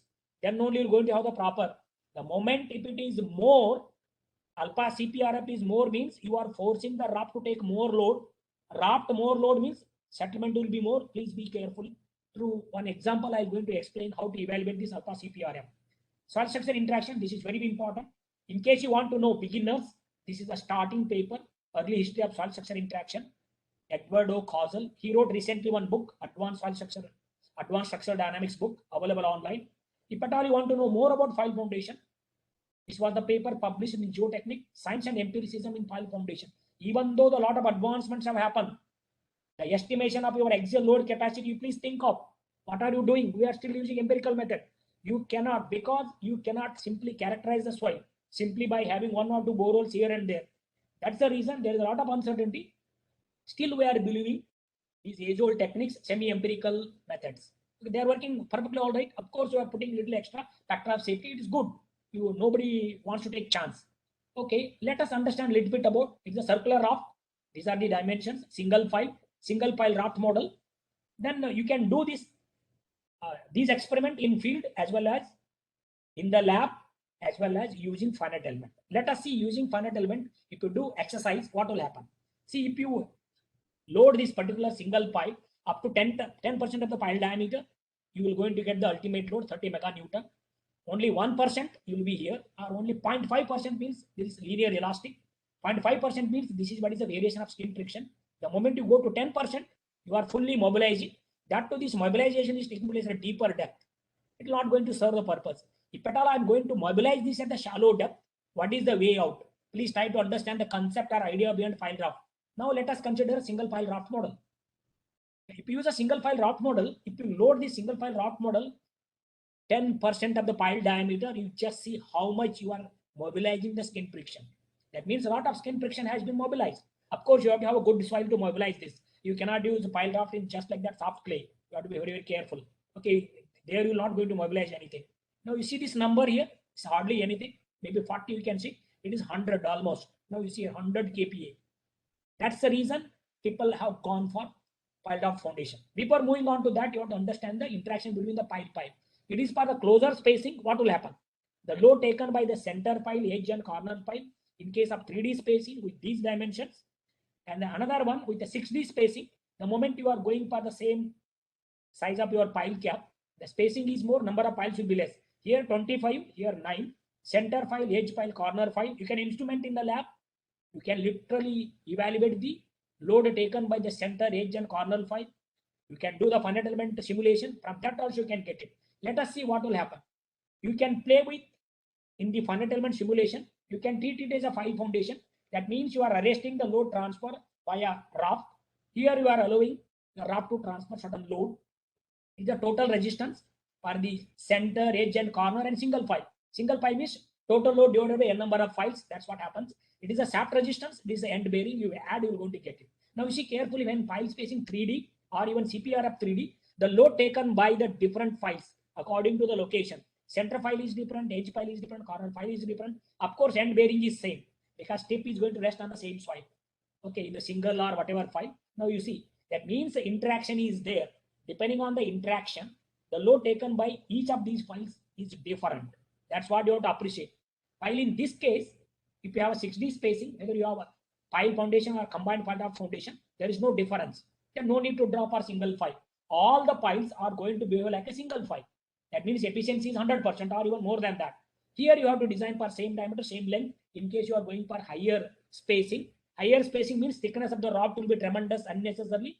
You have to play, you have to balance. Okay, you have to respect the interaction. Accordingly, you have to play. This is what you have to understand. With this, let us see the case study. This is the first case study in the world as well as in Germany. The tower name is Messe Torres, constructed in Frankfurt am Main. Frankfurt is a city anyway in Germany. Am Main is an area. The construction of this Messe Torres from 1983 to 1985 was the first application of Cprf in Frankfurt am Main, Germany. Of course, in the world also it is the first. Of course, 1980 to 1983 papers published based on the laboratory experiment and finite element simulation or some analytical formulation. Actual construction, this was the first. This is what is the configuration of that building. Southern and northern raft, 2 rafts. This is what is the configuration of the raft. Okay, 7 rows, 6 columns. That means 7 by 6, 42 board files. Okay, with a different spacing they have installed. This is one of the raft I am giving. This is what is the northern raft. You just see here. These actually they have measured. These are all measurement or devices or sensors. R1 to R11, whatever rectangular strip is there, no, these are the raft pressure shells. That means the below the raft. EX1, EX3 extensometer in order to know the deflection and settlement. Then GW, that is a piezometers, the pore pressure buildup. Then the P1 to P6 are the measured. That means they have instrumented the files. During construction, they could able to monitor the load taken by the center file, edge file, corner file. This is how they have numbered P1, P2, P3, P4, P5, P6. Now you see during construction, they literally monitored till completion of the construction. This is a little bit about those 42 board diameter files, whatever the arrangement is there. 7 by 6. Okay, length is 20 meter, diameter is 0.9. They are arranged in 7 rows, 6 columns, but the spacing is varied. 3 to 3.5 times the pile diameter. The dimension is the 17.5, this one, and then this is 24.5, each raft. But each raft is forced by an effective structural load of 200 meganewton. You please imagine the number. 200 meganewton means how many number of stories? Okay, actually 200 meganewton on each raft. Okay, actually you have here 200 meganewton, here 200 meganewton. The description of one raft and then the measuring devices they have constructed. During construction, they measured. Now you see, actually, this is a pile 1 here, P1. It is a P6. P1, P2, P3, P4, P5, P6. Now you see, basically what will happen. These are the measured pile loads. And they also measured the distribution of the pile load for different piles. One is the inner file and the corner. This is the corner file. This is inner file. See this, basically what will happen. See that load, centroid of the load and then centroid of the resistance. Okay, wherever, now you see carefully here. Because of the interaction only, the corner piles have taken more load here. It is not necessary all the time corner file has to take more load. If you are balancing, the eccentricity is more, that is the reason this is taking more load. If your eccentricity is almost 0, center piles are going to take the more load. Please try to understand. You have to understand these 2 things very carefully. That's it. This is another example. It is well documented in this report. That is the TC212. That is deep foundation. Anyway, it was part of ISSMG report. Let us see how they have done. Initially, they thought of, let us go for shallow foundation. This is what is the raft foundation, 6 meter thick. They could be able to evaluate the settlement more than 40 centimeter. See this carefully. 40 centimeter, no buildings are going to tolerate the settlement. Okay. And then, see the top 0 to 20 meter only they could be able to get 75 to 80% of this settlement. See this carefully. The top soil is not that good. That means 75 to 80% of this total settlement they could be able to achieve only in the top. This is what is the variation of stress. This is what is the variation of your Young's modulus. Then how are you going to get the settlement? That means you have to strain multiplied by thickness. Sigma by E is a strain. It is a depth dependent strain. You have to integrate 0 to Z. But this 0 to 20 meter Z only huge settlement has happened. That means this shallow foundation is ruled out. Then what they have done? They went ahead with the combined file drop foundation. Now how they have done? Now we can see here. This is what is the size of the raft, 58.8. 58.8. It is a square raft. They have central ring of piles, middle ring and outer ring. This is what they have chosen. Now see the configuration of your building. Maximum load will be at the center. Okay, they have ensured that the load center and resistance center are supposed to match. In that case, what you have to do, you have to go for longer piles at the central pile ring, middle little smaller length, at the exterior or outer ring you have to go for smaller length. This is what is the soil configuration. Quaternary sand and gravel, that is yellow color. This is a Frankfurt clay. Please understand this. Construction duration is 88 to 1990. Please see this. See, different lengths are given over here. Okay, 16 piles, 34.9. These are 16. Central pile ring. Then the middle pile ring, 20 piles of 30.9. The outer 28 piles of 26.9. Average is 30 meter. Total number of piles 64. 64 piles are there. And they instrumented as usual in the previous case. This was also in Germany, that too in Frankfurt am Main. Okay, the pressure cells, wherever rectangles are there, the Raft pressure cells, EX1 to EX3 extensiometers. Then these are instrumented 1 to 12, whatever number you are seeing. These piles were instrumented during construction. And then they monitor the load taken by each of these piles. Depending on the location of the piles in the Raft or PRM system, they could able to get the different values. Now you see, they could able to draw these contours. See the maximum settlement of the Raft, 13 centimeter. The minimum was 18. This building they have designed to accommodate this differential settlement. 13 centimeter is acceptable. If you go for file foundation, no doubt ultimate. Instead of using 64 files, you must have used 300 files. Then you could have got settlement even hardly 15 mm or 20 mm. Not in terms of centimeter. Please start to understand. 130 mm. You have to accommodate this type of settlement. Then only they are economical. No doubt they are effective. But the pile foundations are too effective, but the cost of construction is very, very high. Okay, I will show you that. That is how you can bring in the sustainability and economy in your construction. Here comes a sustainable practice and all. Now you see, depending on central, middle, and outer ring. See here, the load taken, pile load along the length of the file, that is basically depth. The central, middle, and outer rings have different length. Now you see the skin friction. See here in this case, the middle ring files are having higher skin friction. This is what exactly happens. It is because of the actual interaction. But this you have to predict using your numerical tool. There comes what you can say your ability to understand how to understand the complex file structure interaction. If you take the average of all these numbers, whatever numbers are there, you will going to get the 11.3. Then average pile length also 30 meter. With this, you can make some estimation. Okay. Instead of going for Cprf, if I went ahead with the pile foundation, how much money I could have invested in the construction of this building? That's what you are going to compare here. First, you see the load taken by the piles and the Raft. Total building load is this much, 1570 meganewton. It is a comma here. The total pile load, we have 64.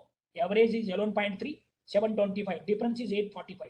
That means 845 meganewton load has to be transferred via the Raft. The Raft load divided by Raft area, that is 58.8 into 58.8. You have got contact pressure 250 kilonewton per meter square. Okay, that is a kPa, 250 kPa. If you use this one and then use this definition, this pile load divided by total load, you are going to get this 0.46. See here, 725 divided by 1570, you are going to get 0.46. This is what I told, around 0.5. You don't cross 0.5. Okay, 1.4 is also okay. 0.4 to 0.5 is the best alpha Cprf. So that you're going to have the settlement well within the limit without obstructing the functioning of the PRF system. Okay, now you see the estimation. Here comes your environmental considerations. Comparison of cost per files.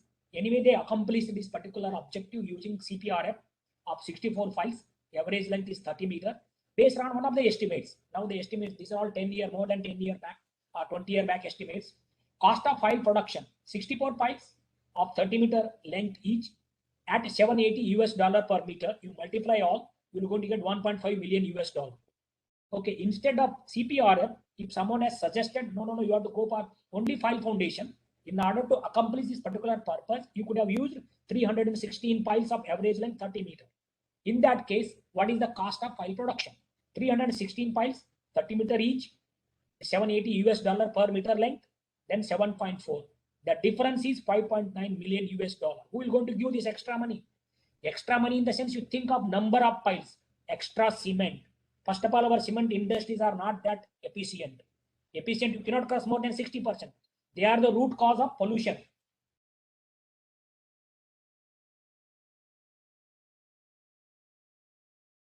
1 minute, please. Okay. Now you see the difference.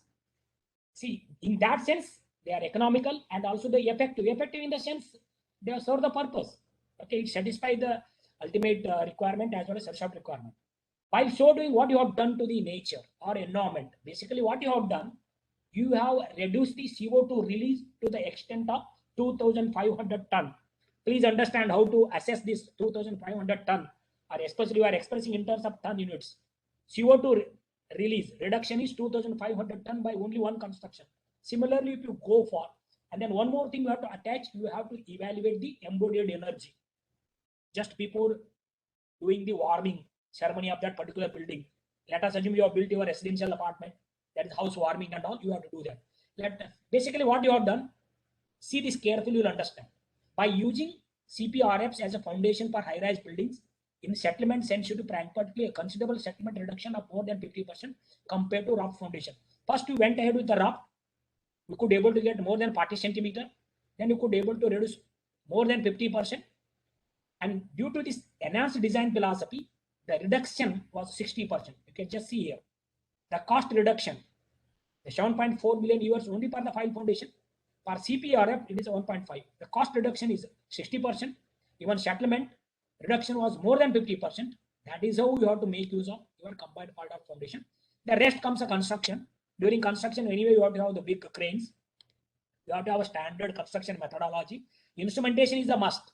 Otherwise, you will never going to compare your predicted values and the actual measured values. Example 3 and 4, it is the third example. Again, European Central Bank, again in Frankfurt. See here, Cprf with 97 piles, the cost was 2.3. If you could have used only file foundation, in that case, you are supposed to use 490.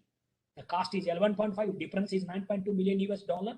But CO2 reduction was 3,300 tons. Please, this is another fourth example, West End, Frankfurt. Similarly, you can do this. One thing I want to emphasize here, in case you are not doing proper analysis of the soil report, geotechnical report, you will end up getting unnecessarily longer length. That's what exactly happened in this business-based districts, Dubai. When my Kerala friend was working in this during this construction, later he came back and joined as a faculty in Kerala. You just see based on the soil report, this is what is a bore log, two soil. One is a weak sandstone, another weak siltstone. Now you see, based on the soil report, what they have done, they went ahead with a 40-meter long pipe. They have casted one file, you have to cast, you have to test. Okay, when they tested, now you see carefully what happened. Using the 78 meganewton per meter square from the soil report, they could able to extract this Young's modulus. Okay, now see the maximum load is 32 meganewton. The maximum settlement is hardly 7 mm. That means you don't know how to utilize properly the material. You cannot simply put, otherwise piles are very costly. That means unnecessarily they overestimated the length based on the lower value of Young's modulus. Now you see in the diagram what they have done. Actual measurements, this is what the pile load test they have done, pile load and then settlement. And then what they have done, using this red colored data plot, they could able to use the back analysis. From the back analysis, what they have done, they could able to get the Young's modulus 5,500 meganewton per meter square in place of this. That means they were underestimated. One should not underestimate to this extent. That means those engineers are not good. Okay, finally what happened with this? Now they reanalyze. That means if you use the 78, then you could have got this load versus settlement diagram, numerical simulation with the parameters of soil report. It is the back analysis and then adjusted based on the back analysis. Now later, see basically how to work out the required pile length. Okay, you know already settlement is 0.7 centimeter. Okay, 0.7 centimeter has come. Already you know this formula. Delta is equal to PL over AE. This is a standard formula coming from strength of materials and mechanics of material. How to make use of this. Anyway, we are applying this load not overnight. It will take months or years together. Usually you have to take 1/2. Settlement is equal to 1/2 L by EA. Now see this L is equal to, anyway it is a pile, piles, Young's modulus, everything you know. Diameter, everything you know, the load, already load test data is there, the settlement. If you substitute here in the simple formula, you could able to get only 18 meter. Instead of 40 meter, later they went ahead with only 18 meter. This also you have to do it. See this construction. So clarity is enough. Okay, but in Indian cases, you're not going to get like this. They went ahead and constructed this business-based district building with 18 meter length of the file. Okay, similarly, this is what is a Kingdom Tower Jeddah. Okay. Okay, this isometric view. This is the Technical University of Darmstadt, Germany. This is Jeddah, Saudi Arabia, Dubai, UAE. Now see carefully here. Burj Khalifa is there. The construction of this Kingdom Tower is going on. He is the Katzen back. It is his office. He is a professor here in this Technical University of Darmstadt. He has done a lot.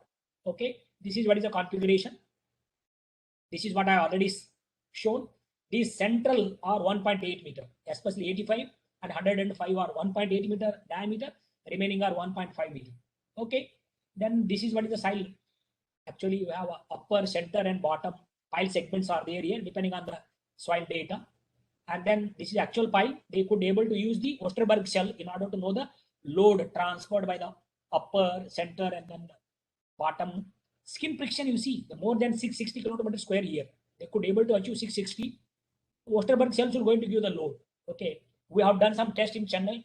In Bombay, they have done a lot. Nowadays, Osterberg is still alive. A geotechnical engineer, he devised this particular load cell that is called as Osterberg cell. Okay, now they could be able to use the finite element, especially they use Rabacus here. This is what is the soil configuration: limestone, gravel, and decomposed sandstone. This is what is the pile. Now you see carefully here. This pile, upper, middle, and then lower segment, different colors are there. That's what is given over here. This is a finite element discretization. Okay, this is what is the skin element. You can consider certain thickness for the skin element also, that is 0.15 meter. Then the soil elements. Then you have to make use of the symmetry. Then you have to use approved boundary conditions. You do the simulation. You will go to get the comparison. Upper pile segment and the middle pile segment. It is upper, it is a mid. We have here Osterberg cells. See, the finite element is a dotted line. Actual measurement means during pile load test, they could be able to measure the load taken by these upper and middle pile segment. See the comparison. Perfect loading. That means whatever parameters they have deduced from the soil report, they are perfect. That means little expertise is needed. The expert geotechnical engineer is a must in order to identify the design parameters so that you can use them in the finite element simulation. You can compare like this. Construction is going on. What is the future direction? What is the way forward? You have to do optimization. It is not like the same diameter, same length one should not use. Depending on the load, there only you have to place more number of piles, little away from the center of the load, or whatever you are centered of the load, you have to go for larger spacing, smaller diameter, smaller length. This is a summary. The design of file drafts requires a detailed and adequate site investigation program to collect relevant data of the subsoil and the groundwater condition. This is a must. An economical and safe design of file draft foundation is only possible if SSI is considered, understood reliably, based on adequate and reliable calculation methods. Design of a file draft has to be controlled and proven by an independent geotechnical expert concerning the relevant assumptions. Of course, you have a lot of assumptions based on one borehole here, one borehole there. Then you're going to draw and then you're going to analyze the subsurface profile and calculation model and the results calculated by the designer. Of course, the designer is going to give the column locations, the loads, then you have to design.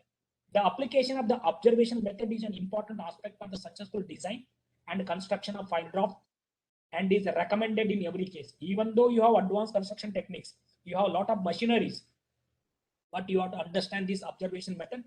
First developed by Peck. I hope you know the Terzighi and Peck famous. That Peck developed. Now this people are using even in the car industries. Okay, this. Then some more recommendations. Piles have to be set directly under the load of the superstructure. The center of the pile group should be under the center of the loads. Understand this. A few long piles are better than many short piles. The length of the pile has to be adapted to the loads at the edge and the corner of the raft, shorter piles, and the inner part of the longer pile should be recommended. That's what you have done. The optimum Cprf is around 0.5, less than 0.5. Don't go up to 0.7. This is the definition of this alpha Cprf. This is what is the observational method. You can use this even in your life with little modifications to run. Similarly, that concise learning method also you can use. You can tell to your kids or you can tell to your colleague. Now I want to explain what is this observation method in 1 minute. Later I will stop. In case you have any questions, you please ask. The computational model means it is a finite element. You'll be knowing, right? You can play with your finite element. Let us construct 10 story in computer. You can evaluate the settlement, the load taken by the pile, stress in the piles, beam, column, slab, whatever. Now go to 20, 30, 40, 200 or 300 story, whatever. Okay. Now measurement based controlling means during actual construction, you have a measuring devices. Whatever devices I have told, pressure cells will be there, extensometers will be there, piezometers will be there. Okay, all those things you can install. Then you compare. Let us assume after construction of 10-story on ground, you will be literally knowing what is the settlement. Okay, and then you compare with the settlement of your computation model. 10-story construction, you can store all your data. After construction of 10-story in finite element, what is the settlement? Similarly, 20, 30, 40, whatever number of stories, you compare here. Comparison. Now you have to compare. Okay, then you pose the question, are actions necessary? Let us assume your finite element predicted settlement is very low, but actual settlement is much more, then comes a problem. Please understand this concept. The actual settlement after construction of 10-story on ground is 30 mm. Your finite element has given only 5 mm. You have to be very, very careful. Based on this 5 mm settlement, you must have planned 300-story building. If you see here, only for 10-story only you have got this much settlement. Finally, you have to curtail top 50 stories. Then see what will happen to your developmental activities. Okay, that means there is some problem. Then actions are necessary. Yes, go back and redefine your actions. That means loads, or else you have to follow the adaptation of the building process. That means you have to slow down your construction activities. Soil is going to respond because of thixotropy in clay. It is going to take more time to respond. Okay, because of that disturbance, it is going to offer less resistance. Then you have to modify your computation model. Go ahead and rerun. Then accordingly you have to decide. If the results are comparable, whatever number of story you have planned to start with, you can go ahead. But in reality, what will happen? Now you see this carefully here. Finite element has given 20 mm, but the measured settlement is hardly 5 mm. Please see, other way is also possible. In that case, what will happen? Finite element has overestimated the settlement. No doubt it is a good factor of safety is there. Then accordingly, you have to balance. Initially, you have planned 200 story. The finite element has given settlement only 100 mm. Here, actually, I got only 50 mm. Or after construction of 200 story, I got only 100 mm. Here means you can go for few more stories. That's what you have to do. This is called observation method. That means learn on job. Getting some knowledge on literally doing the job. That is what is this observation method developed by Peck. It is used extensively, but this is not the alternative for blunders. Please try to understand. If you have committed blunder in both, then this is not going to help. But if you are sure about all the things, then you can use this very carefully. Of course, this is needed by case basis. That's what is given. This is recommended in every case. Not only pile Raft foundation, even if you are going for a simply Raft foundation or some isolated or even simply pile foundation, you have to go for it. Thank you. Yeah, dear organizers, there was any problem? Very informative session. Okay, no problem, right? Yeah, you please. I think that audibility is low. In case any questions are there, I am happy to answer, please.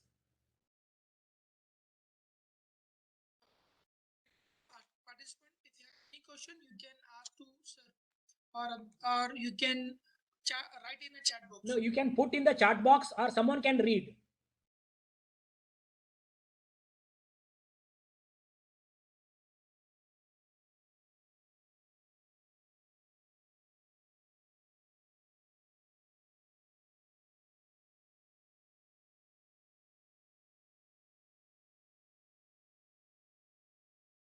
Please read out the questions.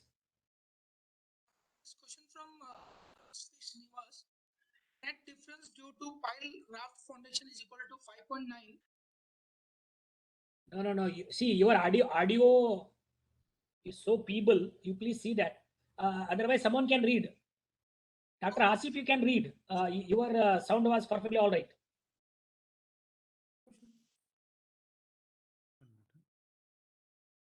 What is the question? It's not clear in the chat, sir. Net difference due to pile Raft foundation is equal to 5.9 US dollars Raft foundation. I don't know. It's not 5.9 million US dollar. Million. You please tell him. by US. 5.9 million US dollar. See the number, million dollar. Sir, what should be the initial size of pile for 5-story building in Chennai? 1 minute. First, I'll clarify that guy. This is what is that person question. Please see 5.9 million US dollar. It is a difference in the cost. Okay. This much saving means lot of savings in the number of piles. 1 minute. Number of piles means number of cement bags. First of No, all, sir, what cement should be the industry- initial size of pile for 5-story building in Chennai? 60 centimeter. Now, to call it as a pile, minimum 60. Otherwise, you can use 40 centimeter. These are all called micro piles. 5-story building. Why you are going for pile foundation? Raft is okay.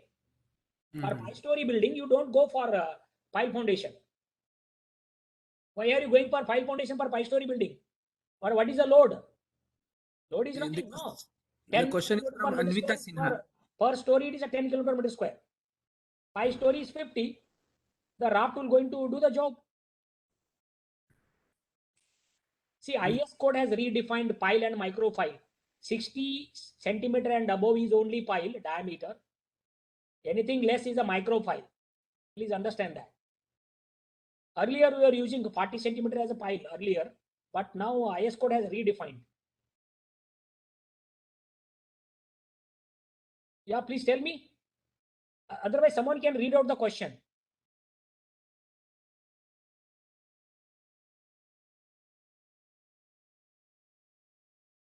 Good evening, sir. Yeah, thank you, please. Sir, in our area, in Bijapur and around this Bijapur area, we have BC soil up to 30 feet. We don't have any foundation. So we are using 300, 450 or 500, 525 diameter this under-rimmed pile, sir, with one bulb or two bulb as per specification. What is the length? What is the length of the piles? Length is for 4 meter or 4.5 meter, sometimes 3 meter also, sir. That is fine. Basically, what are you doing? You are strengthening your soil with those solid inclusions. Yes, sir. You have to understand the mechanics properly. These are simply some fancy names: under ream, square file, rectangular, circular file. Basically, what are you doing? You are increasing the strength of the soil so that it can transfer load safely. That we are calling as a file foundation. That's all. That is the only difference. Once you understand, if you understood the mechanics properly, you can do anything. But the pile means it should not be less than 60 centimeter. According to the IS code definition recent, you can use 40 centimeter, no problem. You can use less than that. Nothing wrong. For residential building or one or two stories. Because of black cotton soil only you are going for it, right? Yes, sir. Yes, sir. In rainy season, no, it is going to settle unevenly. In order to protect, you are going for it. But 5 meter and all or nothing, no, 5 meter, 6 meter, nothing, you can go for it. But only thing you have to ensure that under ream should be formed properly. Yes, sir. Just on paper, under ream will not going to work, please. You have to be very careful. Construction is a little tricky. Yes, sir. Yeah, Sir, yes, sir. One more. In Hubli also, they are doing exactly the same thing. In Hubli also. Yes, sir. Okay, please go ahead. Sir, any other alternative method of foundation is available on BC soil other than pile foundation, sir, so that we can reduce the swelling and other things? If you are going for 2 basements, you please go down and then put the raft there. No, sir, it is typical for typical residential building, sir, not for this basement and other things. For 1-story, 2-story building, what you have to do, excavate, fill the gravel, boulder and fill the gravel, compact well, then construct, combined putting. So that will, sir, that will suffice the swelling pressure of the soil, sir? Yes, please. You will see, you have to do some study, no? You have to extend the soil, do the yes, sir, we have checked swelling that FSI is more than 70%. Okay, but still, no, that will going to work. Then you have to go a little deeper. You remove the black cotton soil, you use some boulders, stones, and then pebbles, gravel, and sand, compact so well. Construct the combined footings, not isolated. Oh, combined footing. Okay, sir. Isolated only will create a problem. In case you are wrongly estimated your FSI and one of the locations, then comes a problem. Combined footing will take care, and then also you have to use the plinth. You connect all those. One more lower layer of underground plinth beam type. Sir, Plinth beam you are using connecting. Below also you have to have one more like a safety, one more safety band you can say. There you can connect all those using beams. That's going to take care rather than going for under ream. Under ream construction is time consuming, no? Yes, sir, time consuming. So, sir, any other guidelines are there? Whatever gravel or we are providing below the footing. So, what is thickness we have to provide or any calculations available for 75 centimeter. See, finally, compacted thickness should be 75 centimeter. All these whatever I told, bubble, pebbles, stones, gravel, sand, you have to compact so well. Yes, sir. Yeah, this is what we are doing in Hubli. We have done 2-3 story building. We have done this. No, sir. Here also same practice they are doing, but sometimes what will happen, no, sir, with the big boulders, with the sand also they are pouring, along with they are pouring cement also, sir. That is also that cement. Anyway, they are making it more solid. But why to Yes, waste sir. Yes, cement? sir. No need to waste cement. Then anyway, you are going to put a PCC. You Yes, have to sir. go for good PCC and then usual putting. Combined puttings are better. Okay, okay, okay, Combined sir. putting, and you have to connect them by some type of beam like a plinth beam below the ground. Okay, sir. Thank you, sir. Thank you. Any other questions, please? Ha, sir, there are few questions here. Yeah, please read out. What is the depth of CPRF at Burj Khalifa? Depth of CPRF. That is 60 meter From long file. There is no depth of CPRF. Pile raft will be there. That is 3 meter. The pile length is 60 meter. It is a combined, no. Now you please Google. In Wikipedia, they have given a big story about that. In that book, no, already given, everything is given. What I have covered is a bit, not even 0.1% of what is given in that book, follows book. Just to inspire you people, you can go for this type of. In Bombay, Lodha construction, Lodha builders, they are building their structures on these pile raft foundation. Next Chennai, question you don't from have pile raft. Pile raft, one person has built only for 12-story building. Of course, 40-story building is the highest high-rise building in Chennai as of now. Bombay, of course, has so many. Delhi has so many. Sir, next question from Lakshmi Narayan. Can we use micropiles for low-rise buildings like 3 to 5 stories? Yes, please. Yes, definitely. 30 centimeter, 20 centimeter. But if you are capable of going for longer length, it's better. Yeah, you can go for it. That's what we are suggesting. But you will not call them as a pile, micro pile, you are telling. Yeah, you can go for it. You have Next to do question. analysis, calculations, exactly you have to do the same like a pile foundation. That's it. Next question from Anvita Sinha. Sir, if it is sandy soil for 15-story structure, which pile or pile raft combined is better? If the sand is medium dense and above, go for 2 basement, then go for raft. It will going to serve the purpose. If the wind loading is too much, you are talking about how many story? 15.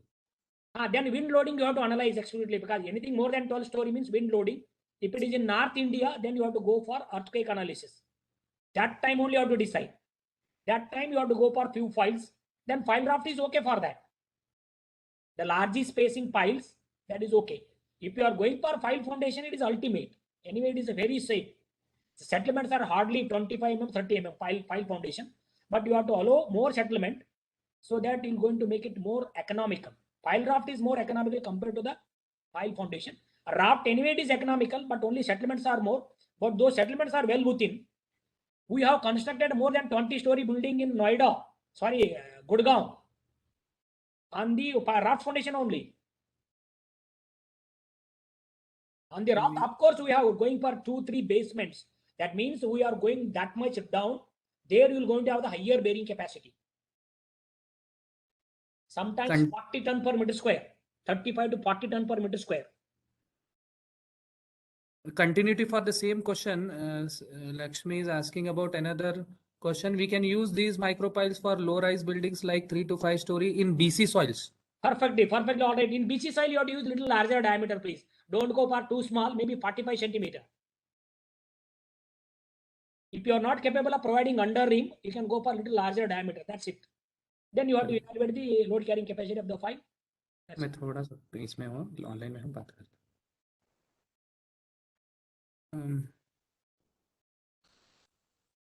Last question. I think the question is not clear from Dr. SP Srinivas. I request Dr. SP Srinivas to unmute and ask the question. The question in the chat is not clear. Can you unmute and ask the question? Dr. SP Srinivas.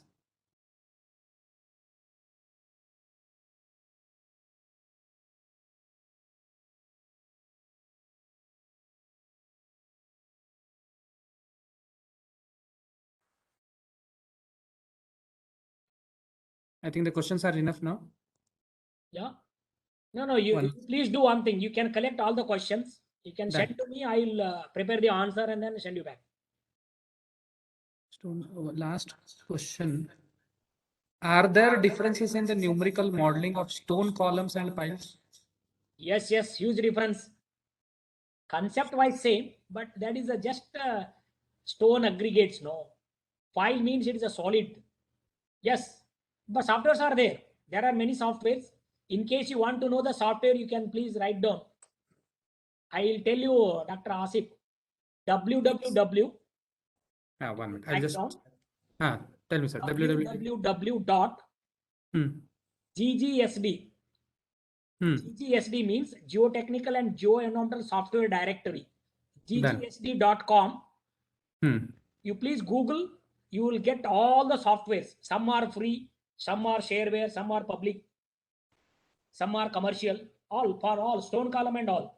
Even stone column in our IIT only has developed. But IS code is there. IS code is also very powerful for stone column construction. Even if you use hand calculation, it is more than enough. Especially for tank foundations, we are using stone columns.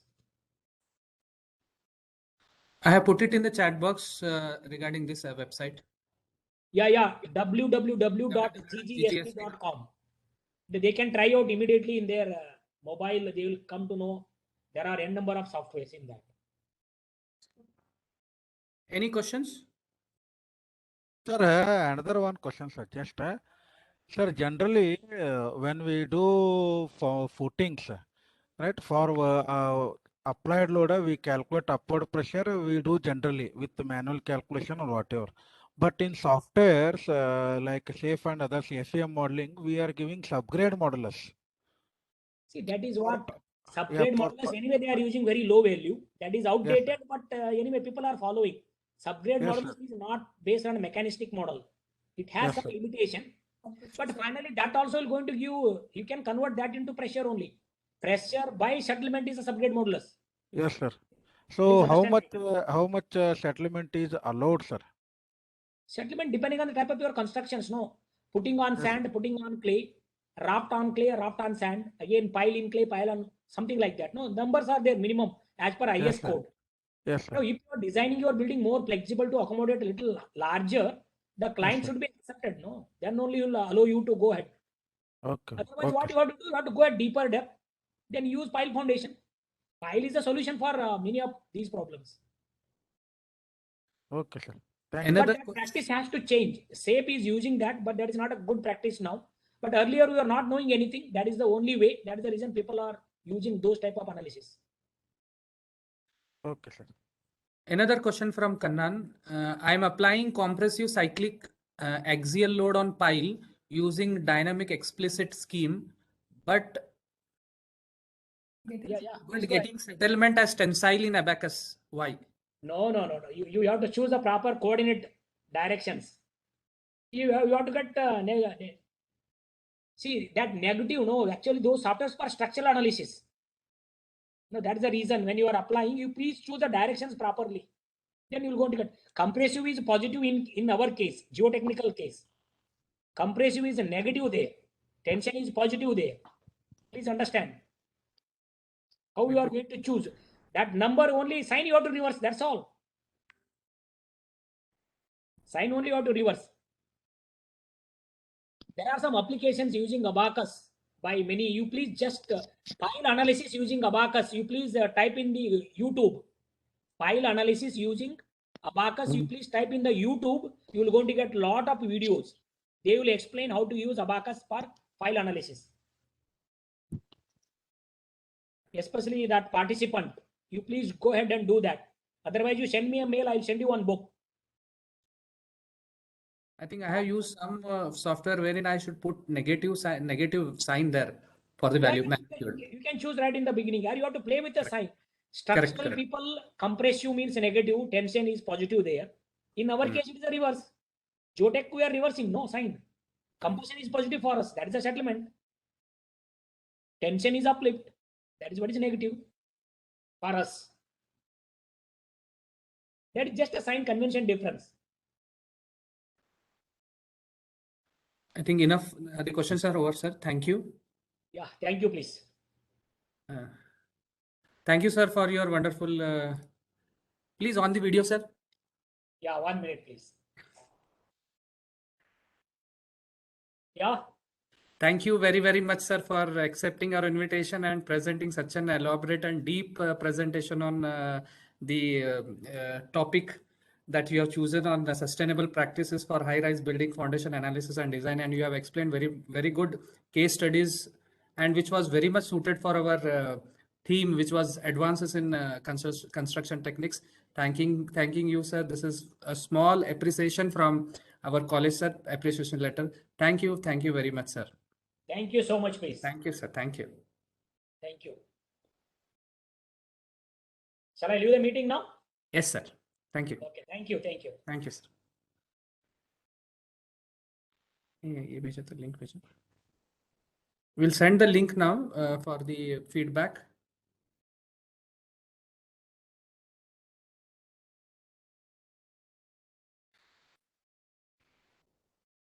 चल पहले हम बैठे थे.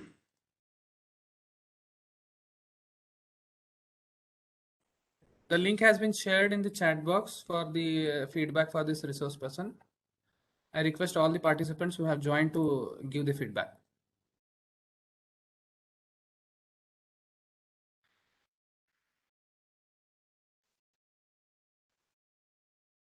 Tomorrow's session on last day.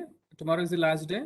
Session 10, the morning session is from Dr. R.B. Kadirnaikar, Professor B.C. Bagalkot. His topic is properties and uses of HPC, high performance concrete in construction. And another session, last afternoon session, is from the industrialist, yes, Satyanarayan, on advances in precast technology and construction. His topic is precast technology and construction. So we'll see what are the advances in precast constructions. He's the director of Consoles, Bangalore. After which we'll have a small validator function of 10 minutes at exactly 4:30. I request all the participants to join tomorrow, as well as for the validator function of 10 minutes, where we'll speak about what is to be done from your end and what is to be done from our side, about the test and the attendance. We'll give enough time, some time to go through the topics which you have learned till Friday, so that you can attend the test. We'll give you time. And if you want to access the topics, most of the resource persons who have given us the PPTs, we have uploaded in AICTE portal. You can access through your login, go through your login, check in the documents. You can find the documents there uploaded. Few documents, whoever have shared the documents, we have uploaded there. From there, you can just access. Thank you, everybody.